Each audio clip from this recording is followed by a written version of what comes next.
Just a quick mention, feels like a public announcement this, Kev, ahead of this week's show, that next week's show, now this is forward planning, will come out a little later in the week due to some travel stuff we both have. But more importantly, it's going to be Kit Week. Now, I know some people love their kit, and even talking about kit, and some people couldn't give a about their kit. So we're going to make this a Kit Week where there's as much emphasis on the creative reasoning behind stuff. Not that this one has an unbelievably wide aperture, or you can turn the dial on this camera around to number 11 for anyone who's loving a good Spinal Tap reference. But equally, because it's Kit Week, we'll be digging out slightly more kit-specific questions in the Q&As. Bear that in mind if you're sending them in, and the guest will be the man who built ShotKit, a superb resource for learning about photography, and of course the website for anyone who rubs their knees just a little harder under the desk when viewing the bags of other great photographers. That's next week anyway. Should we crack on with this week's? The FujiCast. Welcome to the FujiCast, episode 4. I'm Neil James. I'm Kevin Mullins. And this week on the show, second part of the Canadian ex-photographer. I always find it's strange when I say ex-photographer. He's not a former photographer. Ex-photographer. Well, you know, because you're a Fujifilm lover. So you'll know that myself and Kev are talking about the ex-photographer scheme.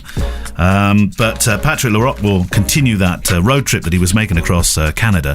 We had part 1 last week. It's all about, I suppose, his mission to find photography again, wasn't it? It was. Lucky man. So, absolutely. So we'll play that shortly. You had a good week? Been up to much? Yeah, not too bad.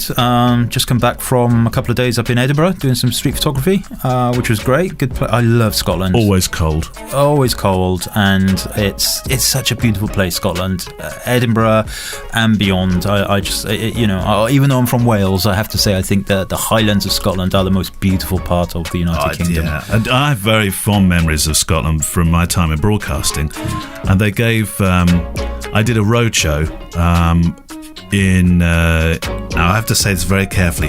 Mossaballoch. Now, if you say, welcome to the roadshow at Mossaballoch enough times, sooner or later you're going to get those words the wrong way round. Yeah. No, never forget that. So you've been on a street photography thing sessions. there? Good. Yeah, all good. Nice people, nice place to shoot. Always good in Scotland. Yeah, other than that, just kind of website stuff and updating my website, trying to get that revamped a little bit. And we had a back end of the week. We just came back from a little half-term break with the kids. Which is usually hot tub city for you, isn't it? Hot tubs, yeah. That's why I look like a prune now. So I sat in a hot tub for a few days while the kids run around me. But no, it was good. And it's interesting because now my kids are growing up, as yours are, and things are changing. No longer can I get those really cute type pictures that we all adored, the totally innocent ones.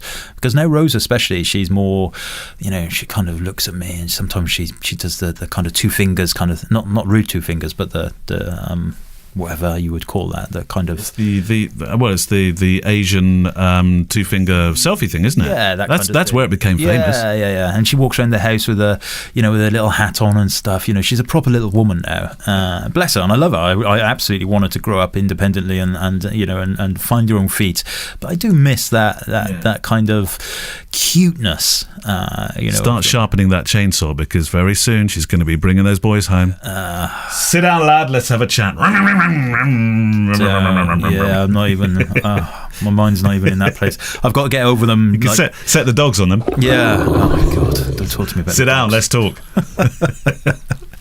that little. Does Albie? I mean, Albie's brilliant. When you Albie is.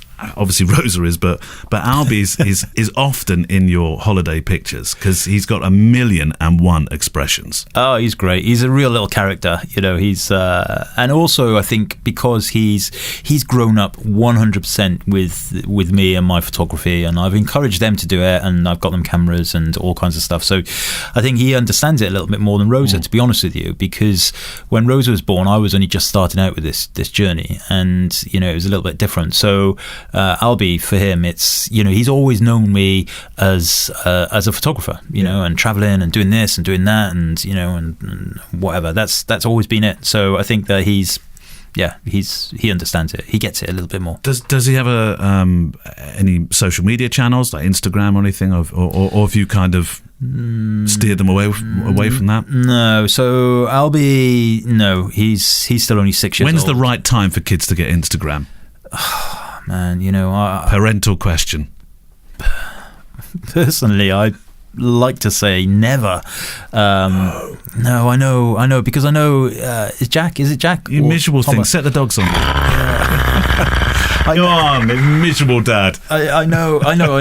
Yeah, but it goes back to this kind of always being cute, doesn't it? But I know that. Which one is it, Jack or Thomas? Well, they both have Instagram accounts, but Thomas of the two is really into his Instagram. So it's a fledgling channel, and it goes up and down in numbers according to whether he posts a picture of a cake that grandma's made, or whether he sort of stays faithful to this niche that he was trying to develop, which is all about trains. So he takes pictures. He loves trains. He still loves trains. I love that about him. Last week we went and did a little photographic trip to our local station and blagged our way onto one of the trains that was waiting at the platform. We got into the cab, and he had photos of him at the controls and all that. He loves all that stuff.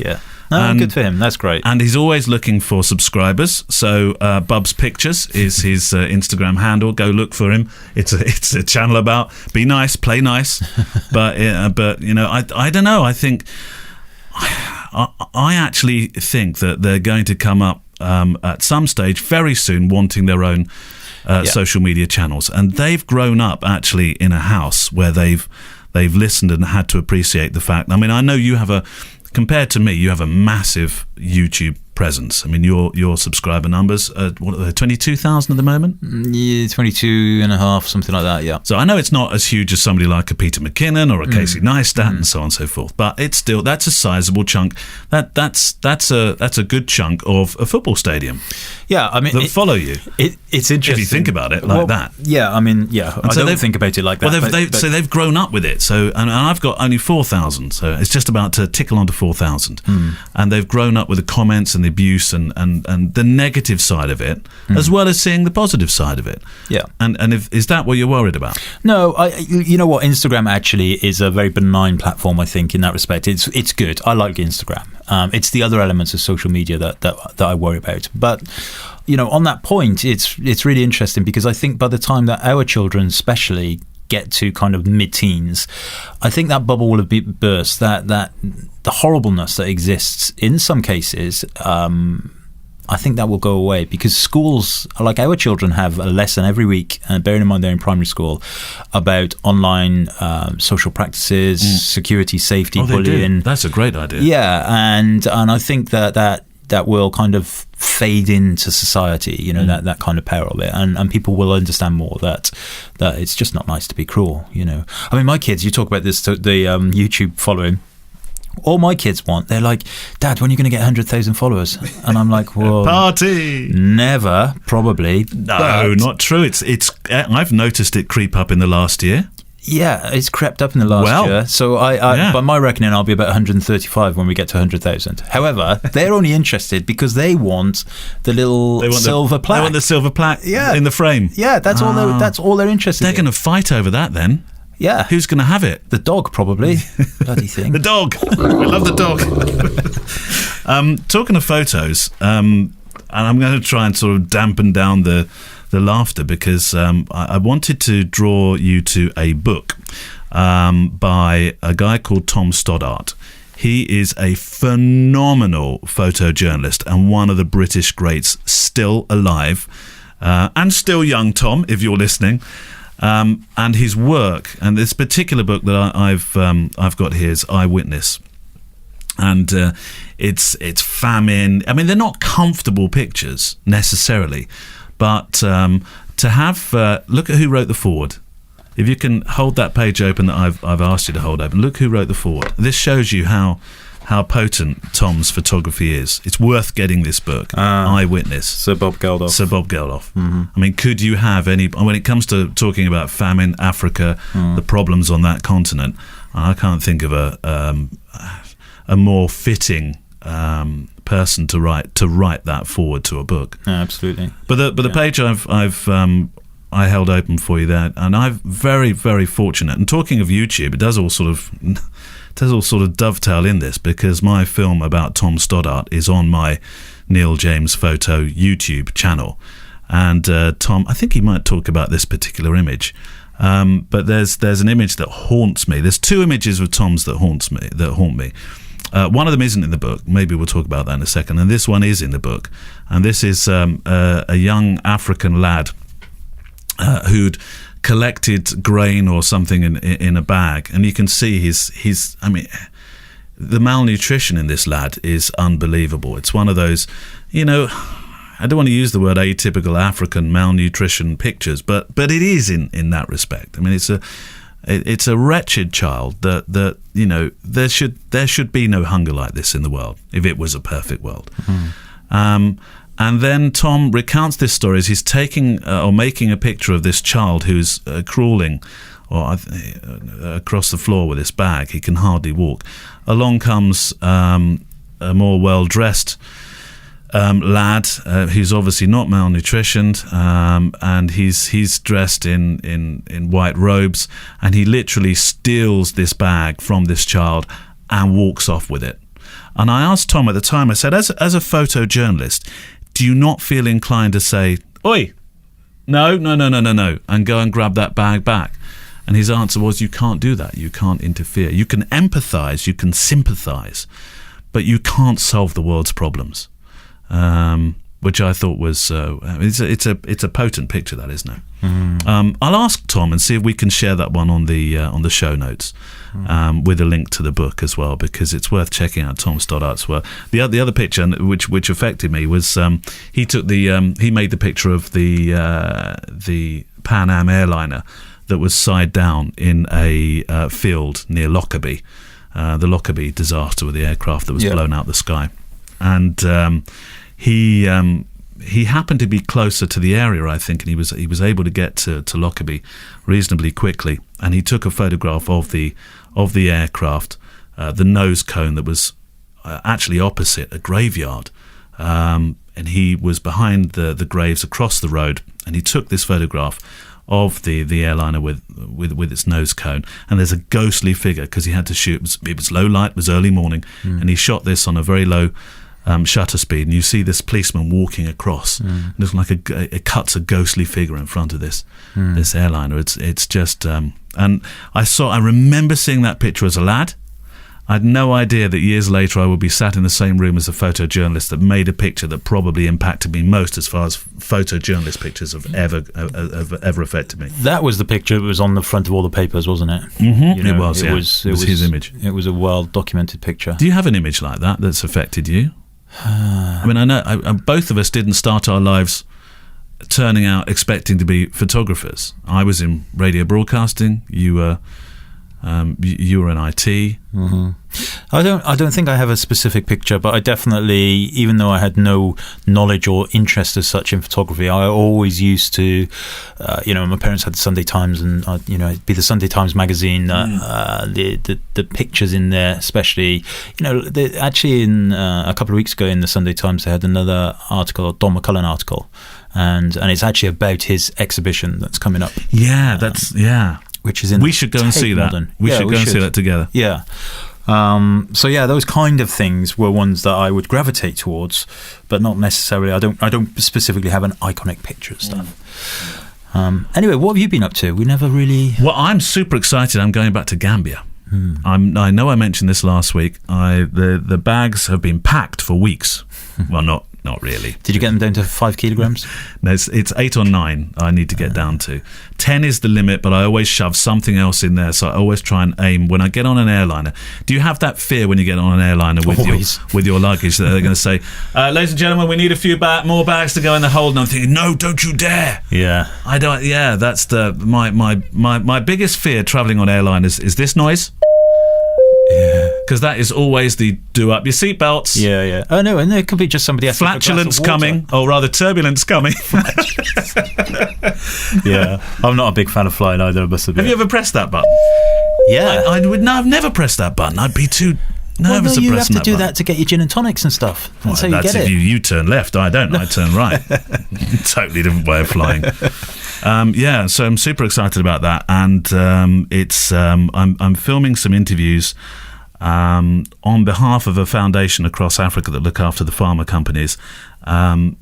I just happen to be out there doing a documentary at the moment, so these two jobs have kind of aligned perfectly, and I'm interviewing some directors of a medical institution, which I know for some people they're going to say, "Boy, that doesn't sound too interesting." But in a part of the world where they have real tropical disease problems, talking to these people about how they deal with that, I find that quite interesting. But I'm also out there making some reconstructions for a documentary, which means I'm using the XT3. I'm traveling only with the XT3, 2 of those, and just a handful of lenses. I think I've decided now on the 60 and the 23 and the 56. I really want to take the 50 because it's so light. I know I'm going to use the 56 more. You can put that in your jeans pocket on the plane. You could do, couldn't you? Easily. Yeah. Actually, you might get some unwanted attention, perhaps, if you put it in your front jeans pocket. Put it in the back. Is that a 50, or are you just pleased to see me? Welcome aboard, sir. Don't press your button, please. So I'm very excited about that, and that's literally the kit I'm taking. Going to go upriver this time, I think, which means I better have all my jabs. Going to be like a pincushion. Yeah. Yeah. So, I've never been to Africa, actually. I'd like to go, I must admit, but it's not. The stories you recite about the last trip you went to the Gambia.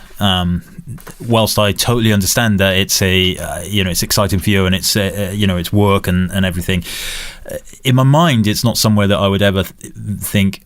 It's safe. I'd like to go there. It's safe. And I don't have that kind of wanderlust, okay. And whilst I would go in a heartbeat, it's not, Africa is always kind of, I don't know, it's just always been somewhere I've never quite amazing reached. place to photograph. I should probably share some of the pictures I took on the last one, maybe on the show notes if we could. Yeah, let's do that. Let's share some of those pictures on The FujiCast. All right, moving onwards with Patrick Laroque, who is the Canadian Fujifilm ex-photographer, and this is the second part of the 2-part story about Patrick's. When we talk about wanderlust, it wasn't so much wanderlust. He was taking a road trip across Canada. It was a chance to find himself and find photography again, and this is part 2. Oh, while I think about it though, just a side note, we've landed back from the road trip and a change has happened to Patrick. The way he sees, the way he consumes what he sees. Today he talks more about making the everyday or open studio. In 2012, a year later, I bought an X-Pro 1. I ditched the Nikon kit I was using at the time, and I bought a single lens with that camera, which was the 35 f1.4, like one of the 3 lenses that came out. But the biggest change is that 2012 is the year where I became clinically incapable of not taking pictures. I think at some point my youngest probably thought like the camera was part of my chest or something. Because photography became this almost physical need. And slowly, this somewhat manic reaction, it changed me. It changed my eye, basically, because I started noticing details and moments I would not have noticed before. There's an awakening, I think, when we realize that images are like this flowing river, this constant stream of possibilities. When we realize there's no need to wait for something exceptional to happen, because so much of what surrounds us already contains the potential for beauty or impact or reflection. It all really hinges on us recognizing. I think photography, first and foremost, is an act of identification. We need to see the images before we can capture them. We need to sense their possibility.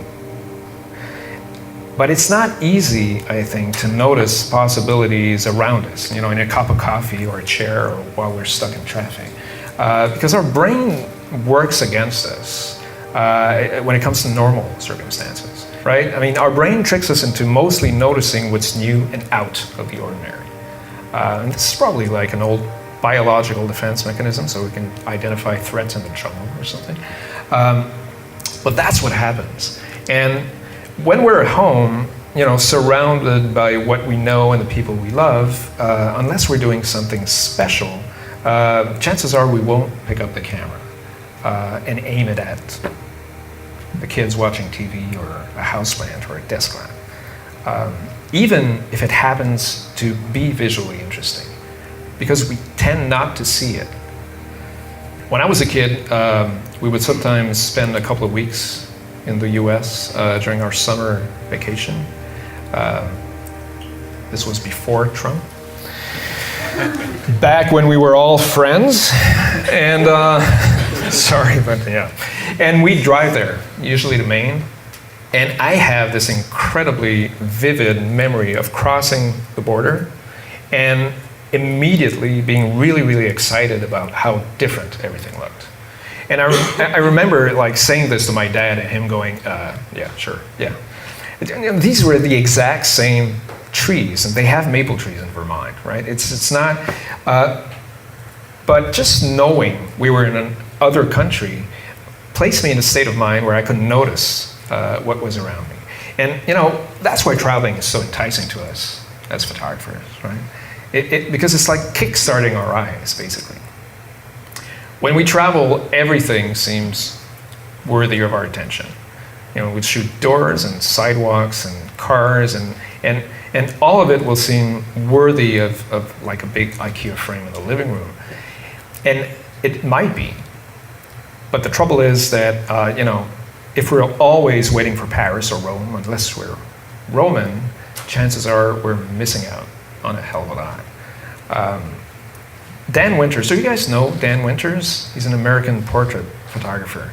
You'd recognize his images instantly. He's like a brilliant photographer. And he has this amazing book called Road to Seeing.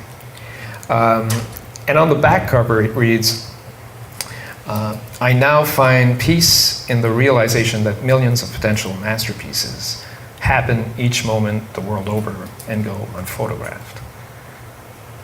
And you can think this is kind of sad because we're missing out, but actually it means that there's always something to shoot. Every passing second. Images are everywhere and they're ongoing.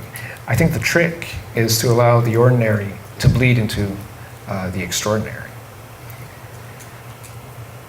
When we point the camera towards ourselves, not selfies, you guys know what I mean.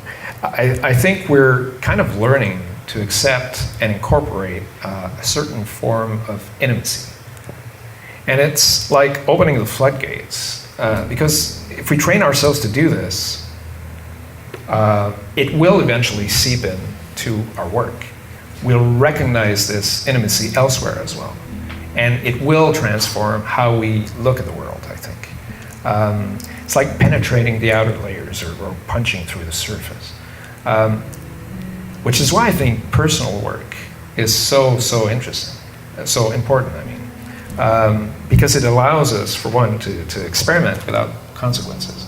And it doesn't have to be some big, important project. It doesn't need a theme or just picking up the camera for ourselves, beyond the work, beyond everything else. Like we all did at first. I also happen to have this very, very strong belief in the power of storytelling through visual essays. I do this on my blog. That's what we do with Kage as well. But not just to relate or summarize or chronicle events. Beyond the stories themselves, I see this as a way of developing a sort of second sense about any visual possibility. Because stories, a story is basically a message across several images. That's all it is, right? And this kind of frees us from the tyranny of having to encapsulate everything into one single frame. That's a lot of pressure for one image. And when we remove that pressure, when we don't necessarily have to find that one perfect image, I think it becomes much easier to notice smaller details and moments because it allows us to step away. And in terms of work, in my case, this has become a method that I apply to every single subject. Whatever the project, portrait, theater, products, spaces, even if it has no bearing on the final output, I do it for myself because it allows me to approach everything as a sort of collection of fragments, like a narrative to uncover. It turns everything into an exploration in a way. And there's really, there's joy, I think, in exploring and in being surprised by completely unanticipated images. In the end, photography is a lot, like any creative work, it's a lot of ups and downs. I know quite a few photographers, and I don't know many who are confident all the time or happy all the time. I'd be suspicious, actually, of anyone too happy. But when we get those periods of doubt, I think it becomes really essential to remind ourselves why we're doing this, and maybe look at the work we've done so far. There was a writer's strike at the New York Times, which meant staff photographers were facing possibly an entire summer without work. And so they decided to start a project and go out and spend those summer months documenting life in New York City. And they did. But as soon as the strike was over, everyone forgot about it, right? Until they found a box of pictures 40 years later, this winter. Completely untouched, never developed. No one had ever seen those images. And they've now been made public. There's a show in New York that's going on this summer, and you can find them. There's a bunch of them on the New York Times website. And it's crazy. It's this time capsule, right? No one has a phone. So they're actually talking to each other, which is very strange. Kids are playing outside, which is also very strange. It's like another planet beyond our imagination. But that's the power of our craft, right? Regardless of, I know we're talking about, obviously we're talking about work and but regardless of the type of work we're doing, regardless of where we end up with our jobs and livelihoods and likes and followers, it all started by just wanting to preserve moments. That's our foundation. And it's our legacy, too. These traces we leave behind, we're building the past, every one of us, frame by frame by frame by lively, painstaking frame. Thanks, guys.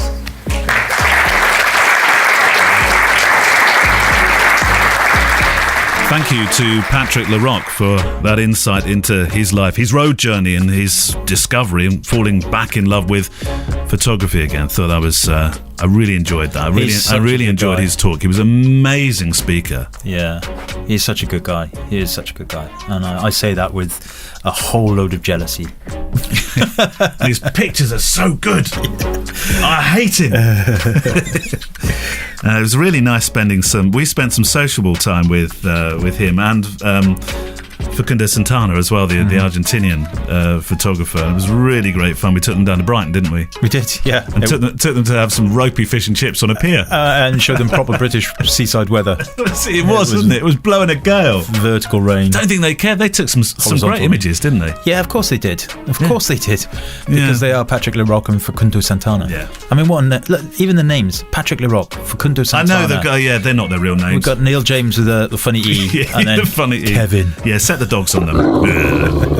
Right, Q&A time. Thank you very much for all your emails you've been sending in to click@fujicast.co.uk. That's the address. Please keep sending them in. They can be artistic, they can be technical, whatever you like. I mean, they can be, I guess they could be personal as well, because I mean that plays a big part of what you do when you go out to photograph. Whatever comes in, yes. We'll look at it, absolutely. You launch, go. Okay, so funny enough, I had another question actually. This came in via the click@fujicast.co.uk email address, and it was from somebody called Stephen Papper. Papper? Papper? Papper? Papper? Papper? P-A-P-P-E-R? Pepper. P-A-P-P-E-R. P-P-E-R. Papa. Papa. Yeah. This could be just a question about his name. Stephen Papa. But even that's a cool name, isn't it? How do I end up with Kevin Mullins, Stephen Papa, Patrick You Laroque, could change it. Facundo Santana? Is that a more sort of Mediterranean name? Well, you could just add some O's and E's and accents on it. Cavino, Malinzo.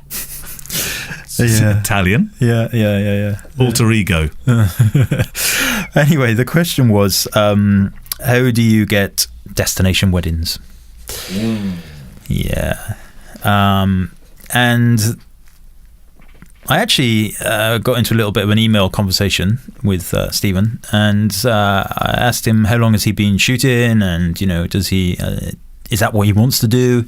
And the fact is, he's only been shooting about 6 months, and he's shot 3 or 4 weddings, and he wants to do destination weddings, right? Which of course is not. Yeah. It's not a bad thing to be thinking about. Well, you should aim high. You should aim high, and actually, destination weddings are not high. Destination weddings are high. No, yeah. Well, that was my point to him. Was A will come with a lot of hard work and exposure to clients, etc., etc. It's not something that you can just kind of do straight away. I mean, it might happen, but the other thing that I was saying to him was it's hard work, a lot of hard work. It involves travel. You need to price yourself very high to counter that. It's not a jolly in the sun. It's not at all. And whilst I actually like doing destination weddings, they have to fit into the schedule. They have to fit into the price point.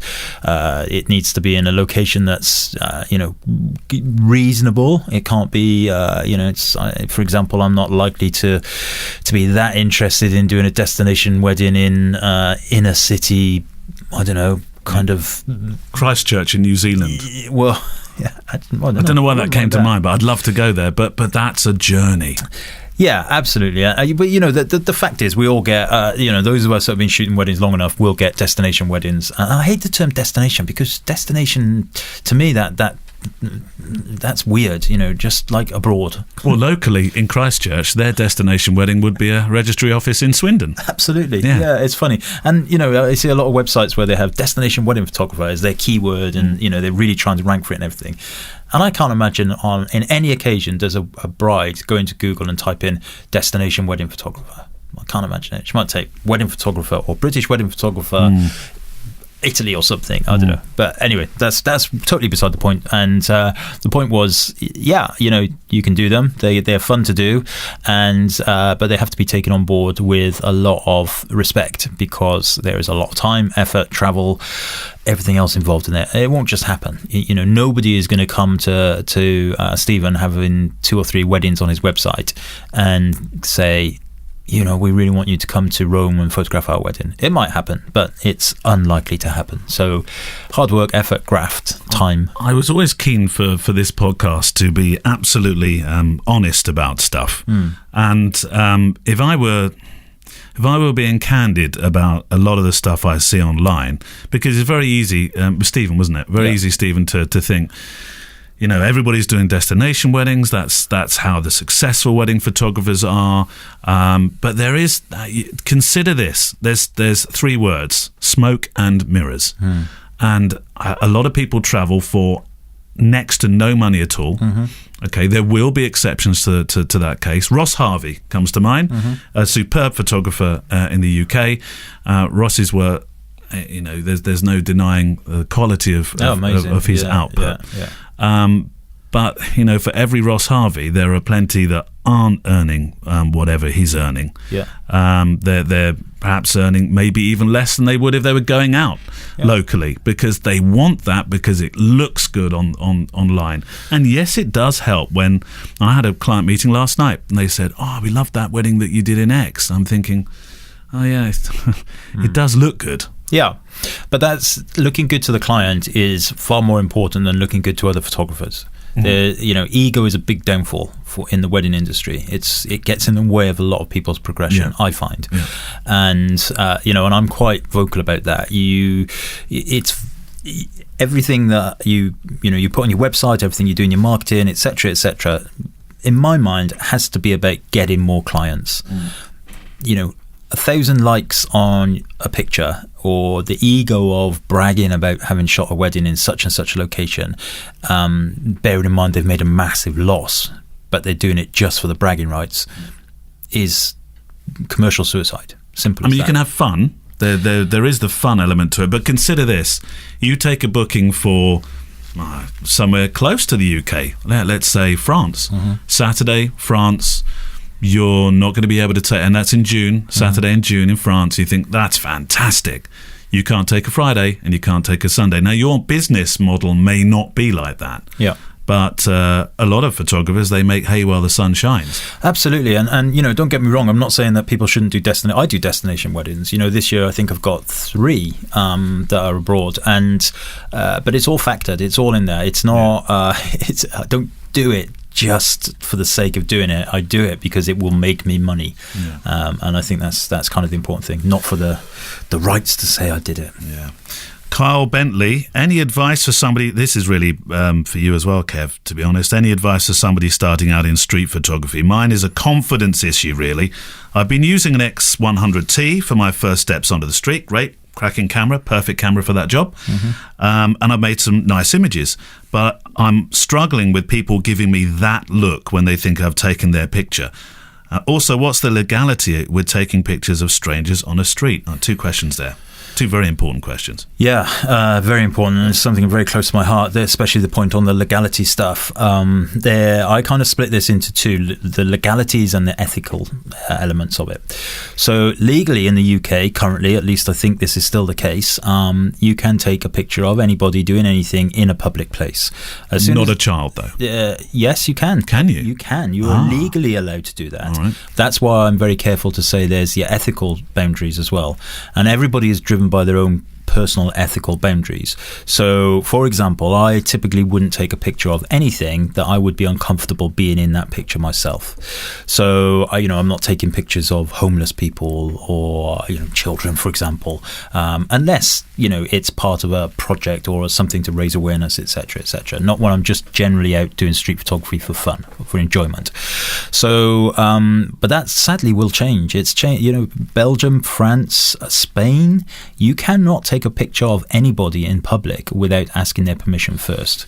Yeah, I've heard and that is horrible. Yeah. Not because... Well, that's the end of street photography and documenting what life is like on the streets in those countries. Absolutely, and that's the thing. Valerie Jardin is... Valerie Jardin. She's a French street photographer, isn't she? She is French, although she lives in Minnesota now. Oh, right, okay. But I did hear something of her going back to France to make some street pictures, and I was thinking, but are you allowed to now? Well, my understanding is not, and certainly Spain and places like that. There will be caveats to that, such as if you're doing it for an artistic project or something. There will be caveats, but generally you can't. And I think we mentioned this in week 1. Imagine in 20 years' time, when 30, 40 years' time, when our grandkids are in school, and the teachers will be like, here's loads of pictures of the 60s, 70s, 80s and 90s. This is what people got up to. Sorry, we can't show you anything since then because nobody was allowed to take any pictures. Yeah. I mean, how incredibly bad is that? Look at the stuff like Joel Mowatz. Look at the Bob Mazur stuff we talked about in week 1 on the Tube. Well, the Tube stuff would never... that's documenting history, and that would never have appeared if it was banned. Absolutely. And we would never know what culture was like on the underground in the 70s and 80s. Exactly. And this is all because of the political correctness and, blah, blah, blah, blah, blah. My only hope is that as the millennials get older, they're the sensible people of this generation in terms of understanding, kind of artistic rights and photography and everything, that the fuddy-duddies that are making these decisions right now, the ones who are just, protecting their own political careers, they will disappear and retire and write their books and everything, and the millennials will take charge and understand that actually we need photos. What about that? Can I just expand on that? You said so you can make a picture of a child in a street photography scenario. I look at the work. Look at the works of.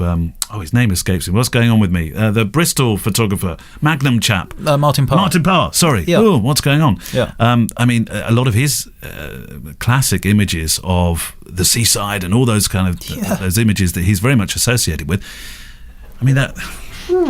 But moving on from that, the legality then of making that image of, say, child seaside eating ice cream, typical British holiday, can you then use that online? So you can take it, but can you use it? Yes, at least again, this is my understanding at the moment. What you can't do in the UK, I believe the law is that if you use that picture for, there has to be somebody who is immediately identifiable in the frame. Okay, so if it's a big picture of Trafalgar Square and it's not obvious who the main focal point is, then this doesn't apply. But if the main focal point is somebody obvious in that picture and you want to use it for commercial advertising, marketing in a book, etc. We're talking about child or adult now, anybody, okay. Yeah, just the public. Then I believe that you need to have model release permissions, all of that stuff, which I still think is actually pretty bad. This is why I'm really conscious and cautious to impart on people this idea of the ethicalities of it, because ethicality is that real word, the ethical nature of street photography. Yeah, because going back to Martin, did you say his name was? It's Carl. Sorry, Carl. Sorry, Carl. Going back to his original thing about this, the idea of being uncomfortable. If you look at some of these pictures.